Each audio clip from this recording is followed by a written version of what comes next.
Welcome to the Dream Design Job podcast, where we help product designers, new and old, connect and adapt to the latest challenges of forging an innovative career in the tech design space. Dream Design Job aims to look at the design careers from a continuously evolving human perspective, because leading human-centered, balanced lives is ultimately what helps us build truly human-centered products. Hi, Patrick. Hey, Patrici, how's it going? Good. So, hello, everybody. This is Patrick and Patrici from Dream Design Job, and welcome to our new podcast. Today, we're going to be talking about a day in the life of a remote designer. But first, let's get into a little bit of why we started this podcast. One, we want to help product designers, new and old, connect with each other. Two, we want to help all of us continue to adapt to the vibrant day-to-day working life that comes with innovatively working in the design field in the 2020s. And then lastly, we want to share our thoughts about the evolution of design and the career path of design in real time from our two different perspectives, because we both have pretty interesting backgrounds. Yeah, I mean, both of us came from boot camps, design boot camps. Patrici, I think you went to Tradecraft, I went to General Assembly. This was like 7+ years ago for me. Yeah. Same. Yeah, and even before that, we both came from different kinds of life experiences and different work backgrounds. So, hoping to bring different kinds of perspectives to the table, not only in our work, but also hopefully for our listeners. I would say that our design careers have, mostly been human-centered, and, as we are also building human-centered products, it really helps to be able to balance the goals that we have in our personal lives, but also in our work lives as well. Last thing I'll say is also, if you like what you hear today, please definitely like, subscribe, and follow, and find us on Spotify. Sweet. Thanks, Patrick. So let's get into today's topic, which is, of course, remote work, because hybrid environments and remote work is not going away. I don't think at the beginning of this that I knew I was going to be working remotely. I was hoping, because I like it. How about you, Patrick? In the beginning, I was not a big fan, actually. I was only thinking that we were going to be doing remote work for a couple of months. That was in the very beginning when the pandemic started. Little did we know, almost 2 years later, we're still in it. And it was hard. In the first year, it was super difficult because just the not having the optimal setup, the office setup that you usually get when you're going into a work office. I live in SF, and I don't have extra space for an office. I had to do a makeshift one on my dining table for the longest time with roommates. So it wasn't the best situation for me in the very beginning until I started collecting more work from home furniture and equipment. Yeah, it's different for everybody, this remote work situation. I feel like I got really used to it. Patrick and I worked at Smart Recruiters before, and we had a lot of remote engineers. And so I had a setup for remote work because I guess I'm introverted, so I enjoy working at home, and I set that up pretty good. So I was ready, but I know this is not the same for everybody. And so we have some tips on how we adapted and how we continue to adapt. And we're going to go over everything from our productivity methods, meeting fatigue in the era of Zoom, and how to keep up the relationship building aspect when you're not in the office. So let's get into productivity methods. I know Patrick has a bunch that he has recommended to me. Do you want to go over some of these? Yeah, I mean, I think um, the way that I'm the most productive is really by having some kind of list, and that's kind of where I start off. Typically on most days, creating a list of what I need to get done during that day. And what I found is if I don't have that list, then I'm kind of at the whim of uh, letting meetings run over, diddle dallying on doing random things around the house. And creating a list really helps in me being productive. So I keep a bullet journal for myself, and I have a list of things I write down there. But an app that I love using is just like an app that keeps track of your Pomodoro like time slots. It's like So 25 minutes. yeah, so it's like 25 minutes of work and then a 5-minute break. So for y'all who aren't familiar with the Pomodoro technique, it is essentially a way for people to be hyper focused during a fixed period of time so that you kind of time box your tasks. And apparently research has been done in this field where if people know that they are time boxed to a certain fixed period of time, then they're able to accomplish and complete more of their tasks. So I decided to try it out a couple years ago, and I kind of took a halt on it, but eventually came back to it during remote work, and it's been awesome. So I have my list, and what I'll do is, like, for example, one of my things might be create a usability test and or a usability test framework.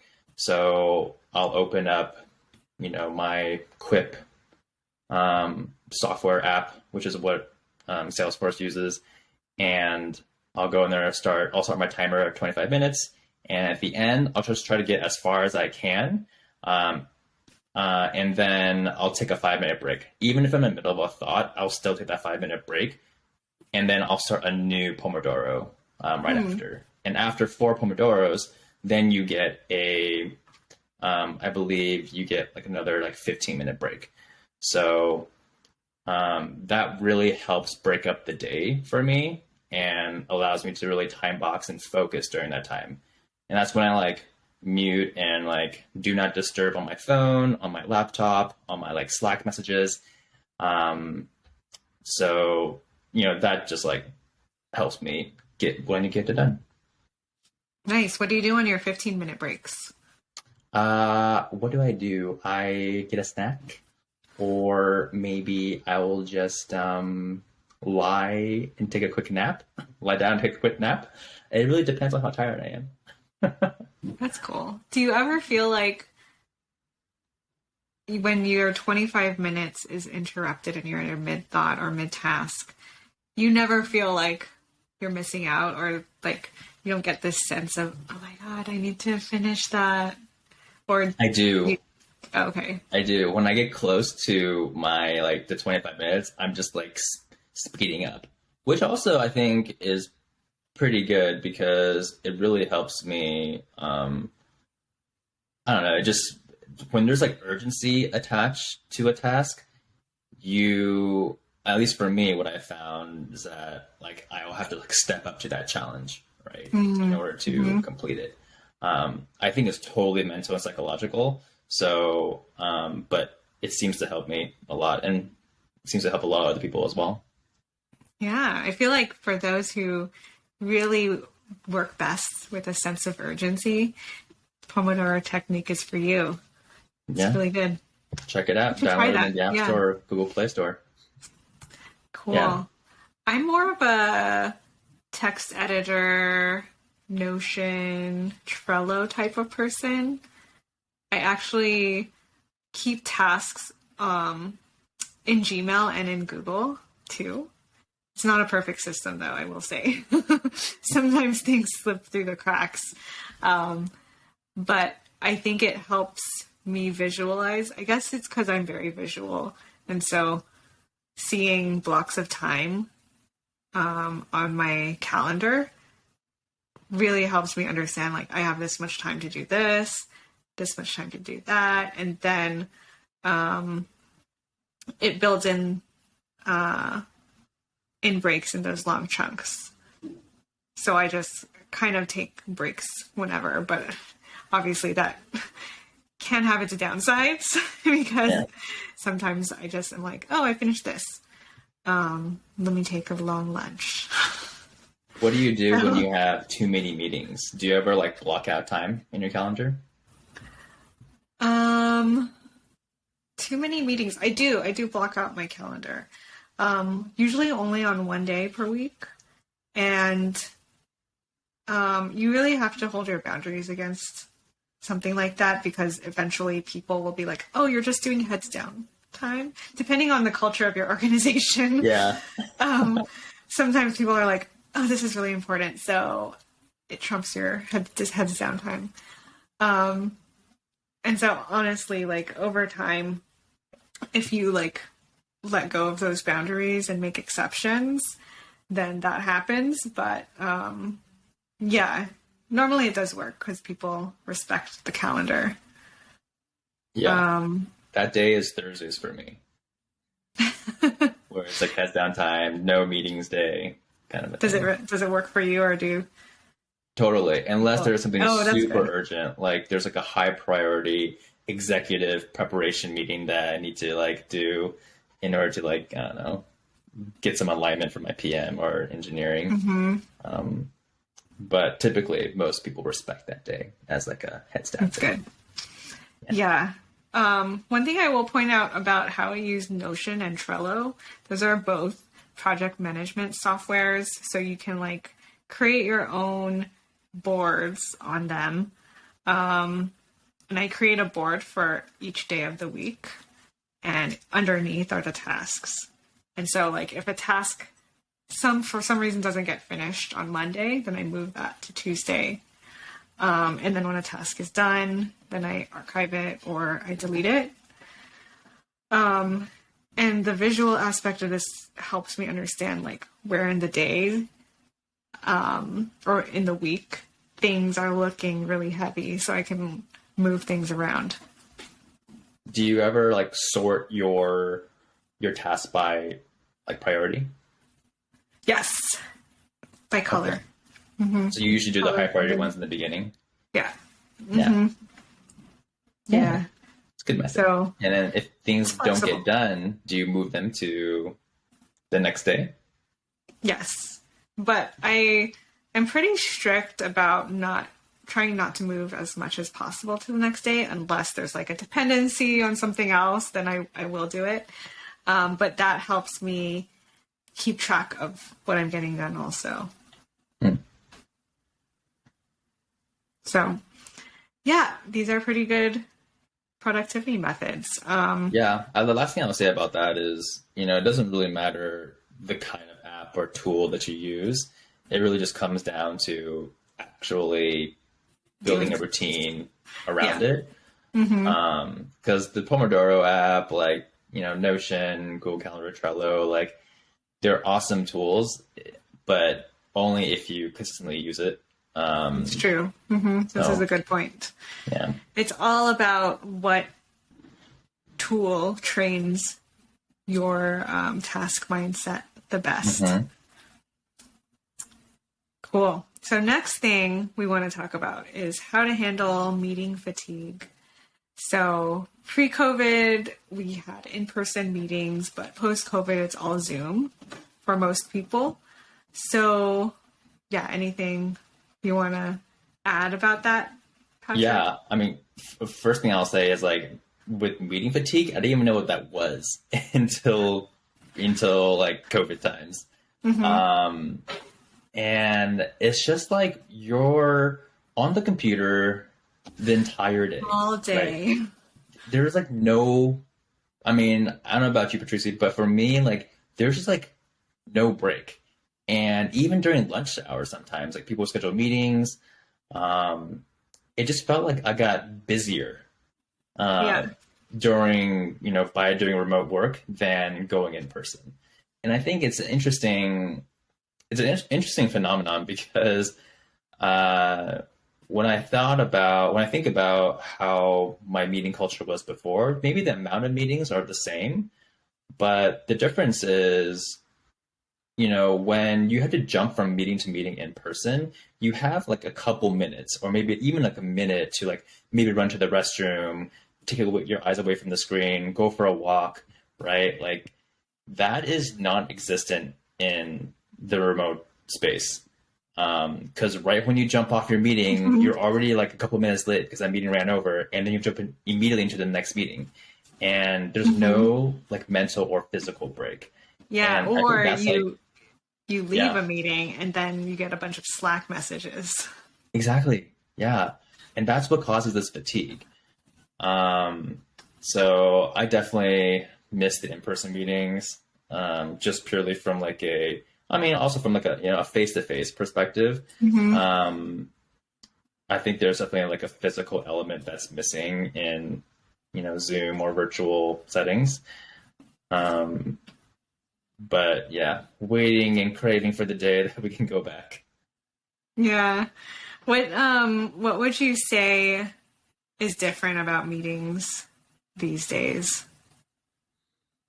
Um, it kind of feels like they're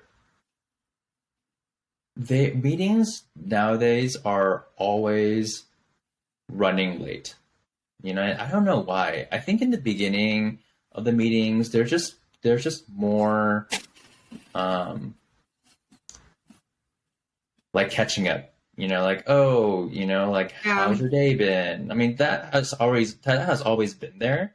But for me, what I've noticed is there usually is like, I don't know, maybe 5 minutes when we're just like waiting on people to get into the meeting room, Hmm. and we're just like catching up a lot. So I think that the catch up time has like expanded a little bit. I also feel like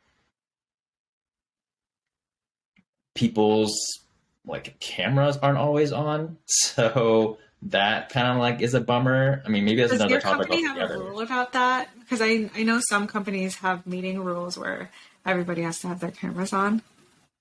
Ours Yeah, doesn't, but ours doesn't us either, but I know there are different. Yeah, there are companies who have different kinds of like meeting culture yeah. for the virtual space.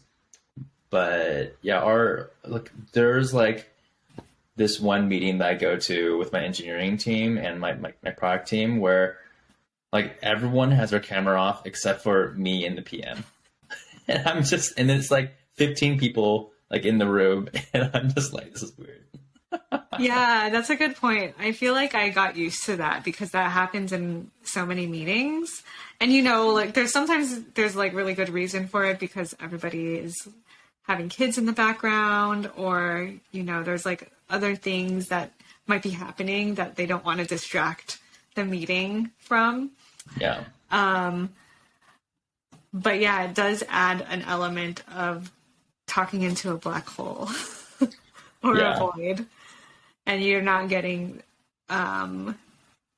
feedback or a response that normally would happen in a meeting room. So yeah. It's almost I like a think phone that, call, really. yes, it is. I appreciate that Zoom added emojis because that for a lot of engineers, because I had a similar meeting to you where like there's like 15 blank spaces, but like sometimes you see emoji claps or like emoji like thumbs up to so people are giving feedback, like visual feedback, but it's like a little thing that shows that even though this remote life is happening, like oh maybe they're like taking care of their kids or carrying like a kid in their lap, and that's why they don't want their video off. Even though they're doing that, they're still like responding. Yeah, yeah. I don't know. I actually think now just people just don't want to turn on their cameras, not because there's kids in the background, but That's true. That is very true it's just too. easier. It's easier to talk to someone and like Yeah. not be like constantly engaged onto the screen. I think that's Mm-hmm. also a part of it. That Right. like, I did hear about that yeah, being a part of it. Um, Actually, I think early in the pandemic, there was something going around about Zoom fatigue and how to handle it. And yeah, it's hard to be on video like 8 straight hours. There's just yeah. something different about the quality of interaction on a screen versus in person. Mm. Do you guys do fun Zoom backgrounds at all? Ooh, yes, great question. Some yes, for like my designer team meetings, we'll mostly turn our cameras on and they'll, sometimes we'll play around having different backgrounds. What we did one time, um, earlier last year was we would take a screenshot of everyone's background, like their home office, and without them in the picture. And then we would set that as our background. So it would be as if we were all in the same, in the same Oh, space. wow. Uh-huh. Yeah. So that was pretty That's fun. cute. Yeah. I But other had, than that, we also use like, we don't use Zoom actually. We use Google Meet, oh, okay. Google Meet. and they have really cool like animated They backgrounds. have good options. I feel Yeah. like Zoom, you're kind of fending for yourself for the backgrounds, so you have to like Google your own. But I Yeah. have a space background that I've used for like a whole year. So Is it I like it. a crypto based? No, it's it's just like a nebula, Okay, and I like it. that's cool. But yeah, this goes into relationship building. Like, how do you build relationships? Because this is so important to collaboration and building Yeah. products. How I'm curious, like how you have handled that and one-on-ones and being able to, keep that kind of collaboration going. Yeah, well, I think, part of it wasn't too different for me because half of my design team, they're based in like a different time zone. So for my one-on-ones with them, it would be, virtual anyways. But I think it mainly impacted the relationships of folks that lived in the same city or that came to the same like Mm-hmm. HQ like office as me, and you just get less. What do you call that? Like the time when you walk around the office or you walk around the hallways and you just bump into someone, right? Like you Yeah, just don't have those I don't have interactions that at anymore. all. Yeah, and like we used to have like team lunches every single or like design org lunches for the entire like HQ. And that's when you would see designers from other kinds of clouds or like product verticals, and that was really cool to catch up with them.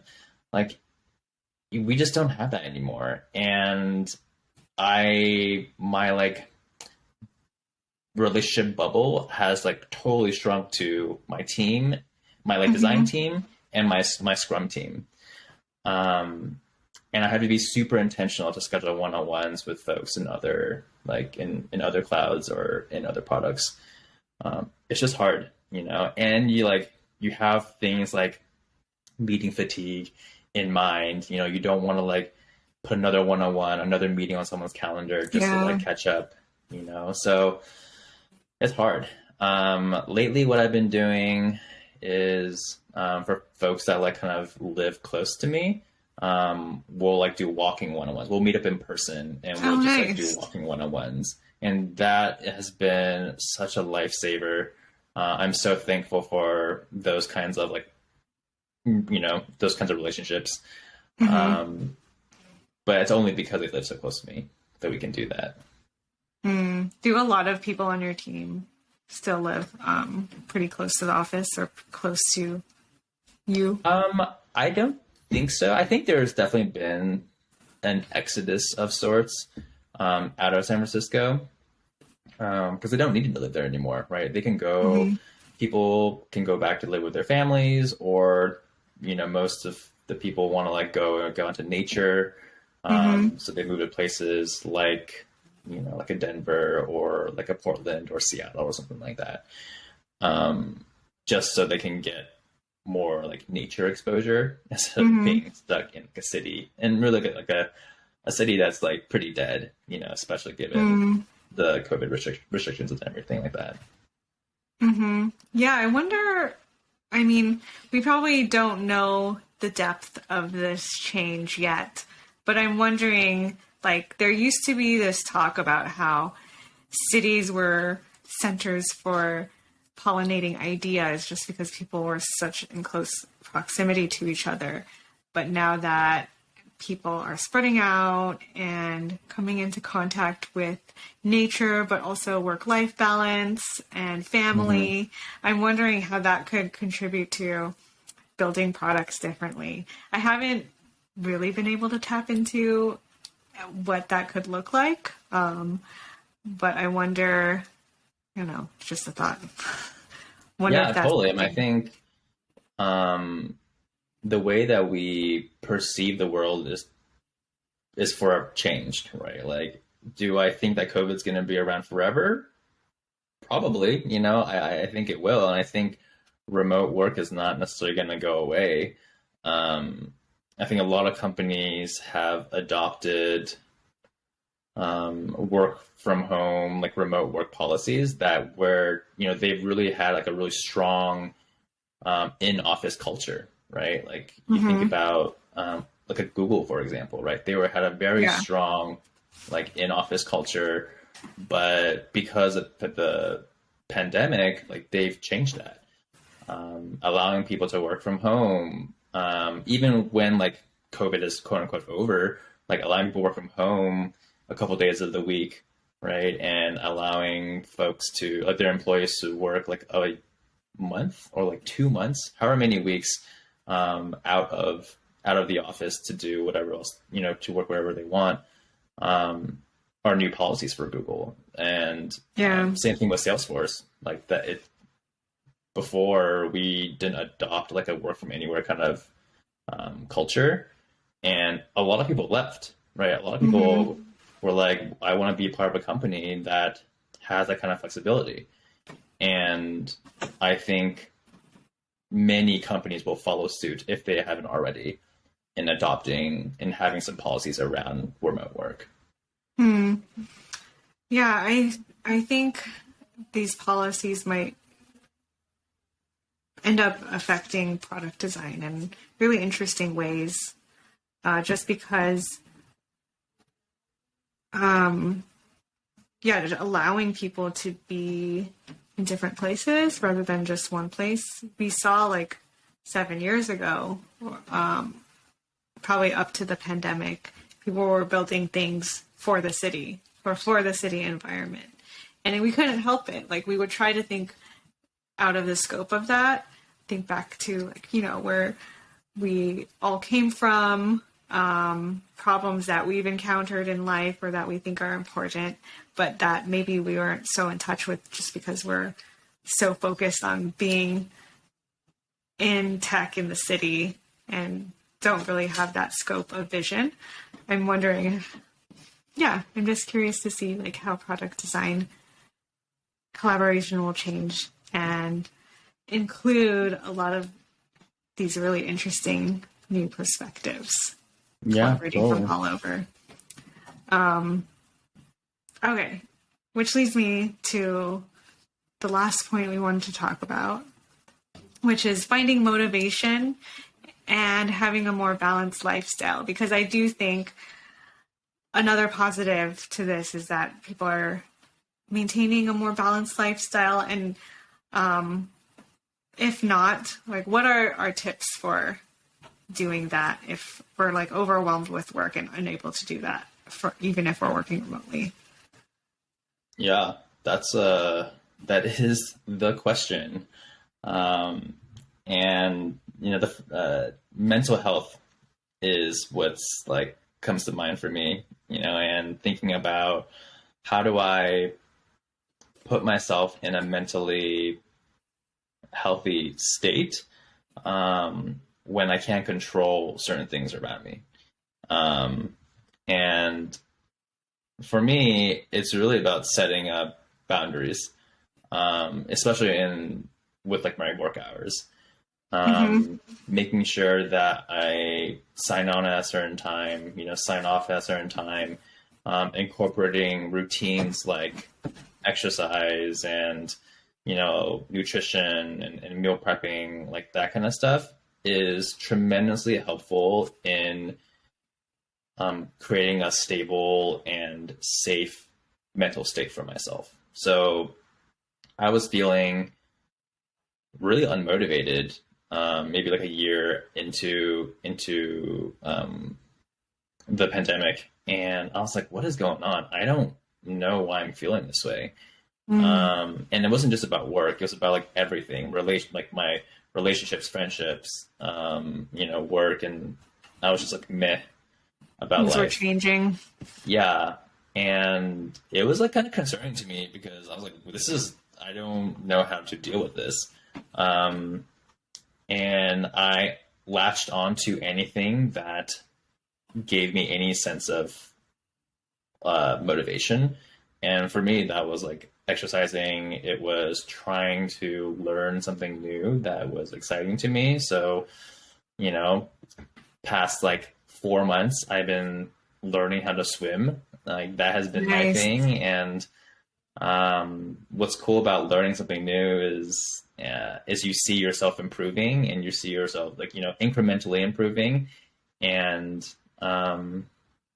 having endorphins from exercising is also probably a positive for me, and it's totally shifted the way that I've been feeling in the morning. So that's kind of where my head's at and where I try to do it and refine more motivation. That's great. Do you do it before work? Yeah, fortunately, there are community pools that are open, in the morning, in the wee hours of the morn.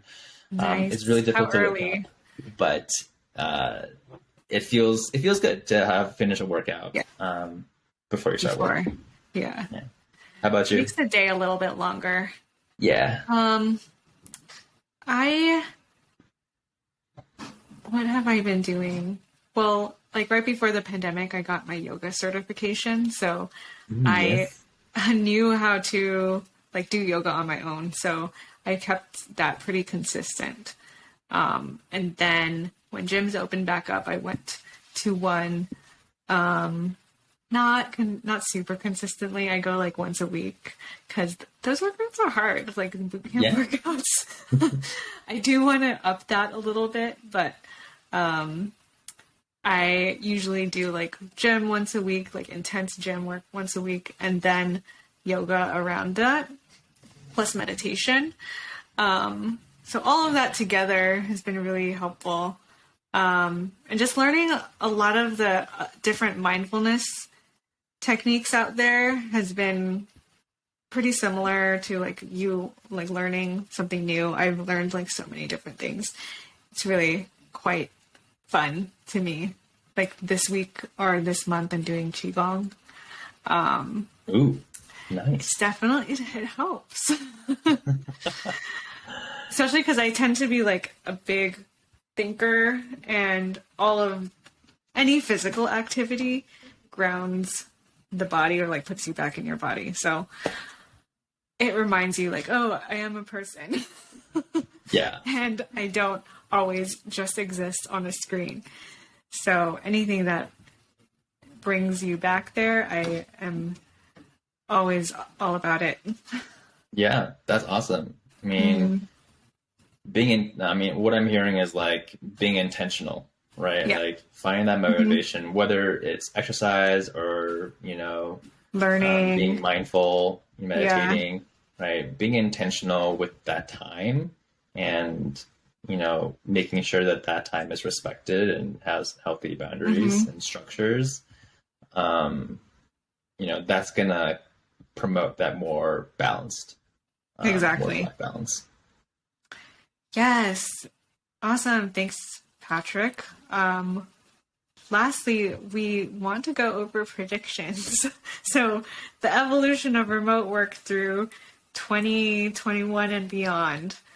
I don't know if I have like anything super intense. I feel like it's definitely not going to stop, but I don't know. I can imagine maybe hubs will start showing up in all of the places where the tech diaspora has gone. I know like everyone's going to a lot of different places, like Midwest, the South, pretty much anywhere else that's not San Francisco.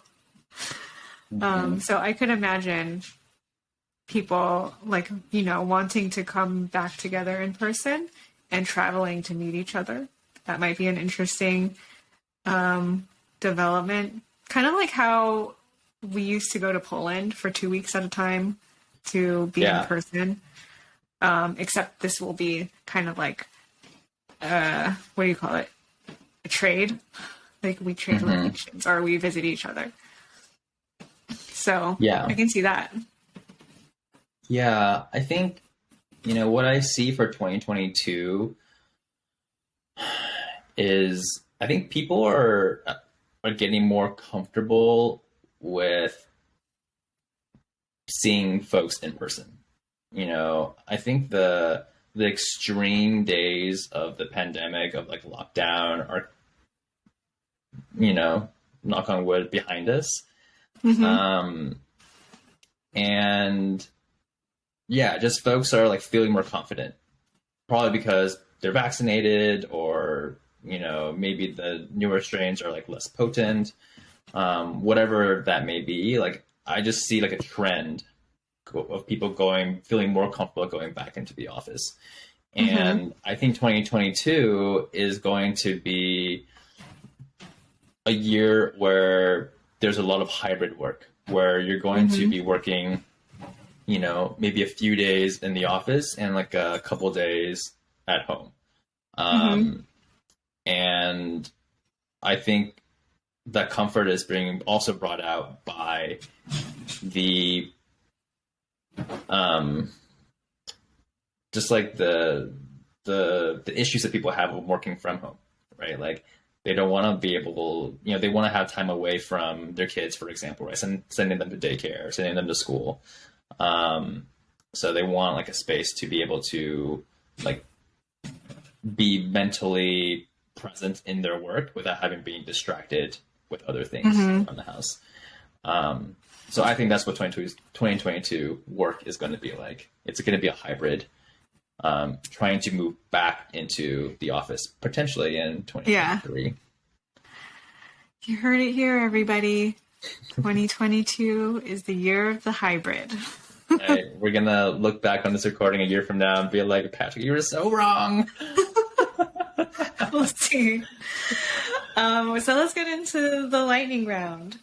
This is the last segment of our podcast. We're just going to go quickly through some different ideas, and Patrick and I will share what our ideas are. All right. So first, quirkiest offsite and onsite idea, Patrick. Okay, so quirkiest onsite offsite idea. I think it'd be really cool if there was an activity around some kind of obstacle course, like a tree like a tree obstacle course, or the American Ninja obstacle course. Yes, I've never participated in something like this for an offsite, but I would do it. I want to go to your offsite. It would be very fun. Well, I just want to do that, so I don't really want to have a share anymore. Other than, okay, maybe something food related, like making food or going to a cooking class. I will always support that. Yes. Okay. Next one is designer obsession. All right, you go first. NFTs course. Oh, NFTs. That's my designer obsession of the month, or maybe of 2022, actually. Yeah, that's for me. I was also gonna say crypto over 2022, Yes. mainly because of me talking to you so much.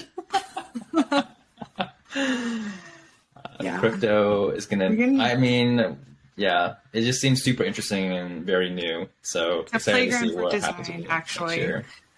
I think once, because a lot of the technology is becoming like much more established, much more making sense, like more people understand crypto, which means time for design to swoop in There you go. and make it more usable. So, or make, like, innovate with it, create interesting things. And NFTs are not only about art. FYI, everybody. So, Educate them. Educate. yeah, maybe we'll do another podcast. Okay. Latest upcoming design tool. Patrick, do you have one? I don't. Well, I actually really like Fig Jam. I know it's not like anything too I do new, but it is a tool that has been surprisingly very helpful in my day-to-day working with cross-functional partners and with my own design team. They just have a lot of interesting plugins and interactions there that make virtual whiteboarding like more fun. I have been using Miro for that. So FigJam, I used it a couple of times, but I feel like Miro for non-design collaborators has been really helpful, especially for like service designy type workshops. So I know it's not upcoming. It's pretty old already, but Miro. Can you play rock, paper, scissors on Miro or Connect 4? See, FigJam is just more fun. I think Miro is going to catch up. We'll see. Yeah. All right. Okay. Productivity app or some kind of productivity hack. I don't have a hack here. I think meditation, like if you meditate like first thing in the morning, or not anybody, I feel like for some people meditation doesn't work, but for me, if you find something that will ground you at the beginning of the day, the focus comes with that. And so that's how I would say. Nice. Yeah. I mean, mine was kind of mentioned earlier on, which is the Pomodoro app. Mm-hmm. It's really just a timer. So even if you don't have the app itself, you can just set your timer on your phone for 25 minutes, and then have a 5-minute break afterwards. So cool. Design book with key insights. What's your favorite? Oh my gosh. To be honest, I haven't even read that many design books. Okay, let's skip that one. I don't really know. We'll come with a design book next episode. You design by doing, everybody. Yes. That's the insight to take away. Okay. That's it for today. Thank you everyone for listening. We don't have any socials. We do have socials on LinkedIn. We do? Okay, follow us on LinkedIn. We also have an Instagram. Oh, what is the Instagram? It's Dream Design Job. At Dream Design Job. Okay, follow us on Instagram, everybody, and follow us on Spotify, and visit our website at www.dreamdesignjob.com. And thanks for listening. We'll see you at the next episode. Bye, everyone. Bye.